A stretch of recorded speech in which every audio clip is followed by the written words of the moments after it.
CIDCO police स्टेशनच्या हद्दीमध्ये मागील वर्षभरात आणि यावर्षीसुद्धा विविध मोटरसायकल चोरी गेल्या होत्या. त्याच्यामध्ये माननीय पोलीस आयुक्त यांनी सिडकोच्या हद्दीतून मोटरसायकल जाण्याचं प्रमाण जास्त आहे या अनुषंगानं पोलीस स्टेशन भेटीच्या वेळी प्रभारी अधिकाऱ्यांनी त्यांच्या टीमला सूचना केल्या होत्या की आपण मोटरसायकल चोरीसाठी विशेष प्रयत्न करावे. त्या अनुषंगानं या पोलीस स्टेशनचे पोलीस निरीक्षक श्री हिरमे, त्यांची टीम नाणेकर, त्यांच्यासोबत अमोल जगताप, कॉन्स्टेबल मंगेश पवार, सहदेव साबळे, अमोल आंबोरे, प्रदीप फरकांडे, सोळंकी आणि एकूणच सिडको पोलीसच्या सर्व टीमने अत्यंत मेहनतीने साधारणपणे 50 ते 60 CCTV फुटेज बघून त्यांनी एक CR नंबर होता त्यांच्याकडे 445/26 या गुन्ह्याचा तपास करत असताना त्यांच्या लक्षात आलं की त्याच्यामध्ये एक टोळी कार्यरत आहे, 3 ते 4 लोक कार्यरत आहेत.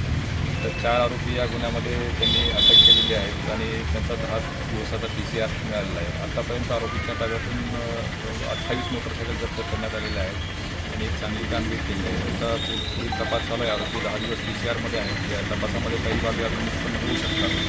तर आत्तापर्यंत 28 मोटरसायकल ह्या 4 आरोपीच्या ताब्यातून जप्त करण्यात आलेल्या आहेत. अधिकाऱ्यांनी त्यांच्याकडून त्या सर्वांचं अभिनंदन आणि त्यांनी सर्व चांगली काळजी केली. सर, जे हे आरोपी यांच्यावर अगोदर काही गुन्हे दाखल आहेत का? हे चेक करतो. 1-2 दिवसाचा PCR झालेला आहे. अजून पुढं PCRमध्ये या सर्व बाबी आम्ही निष्पन्न करू.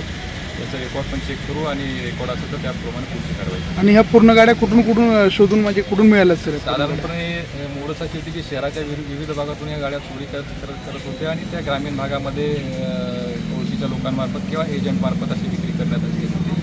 अशा पद्धतीनं काही सिटीमध्ये पण त्यांनी विकलेल्या असतील. हा तपास प्राथमिक टप्प्यात आहे. तपास जसा जसा पुढे जाईल तसं या सर्व नेटवर्क आणि ह्या गुन्ह्याचं पूर्ण स्वरूप निष्पन्न होईल. सर, मागे जसं अनेक टोळ्यांना मुक्का लावण्यात आला आहे, मंगळसूत्र चोरांचे असेल, राशनचे काळा बाजार असेल, तर ही पण वाहन चोरीची एक मोठी टोळी, यांच्यावर तशी काही कारवाई?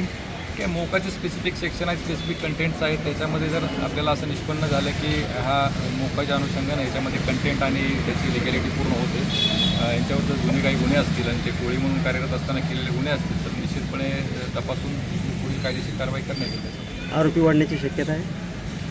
बघूया. निश्चितपणे याच्यामध्ये तपास प्राथमिक टप्प्यात आहे. तपासामध्ये काही आरोपी वाढतील, काही वाहनंसुद्धा रिकव्हर होण्याची शक्यता आहे.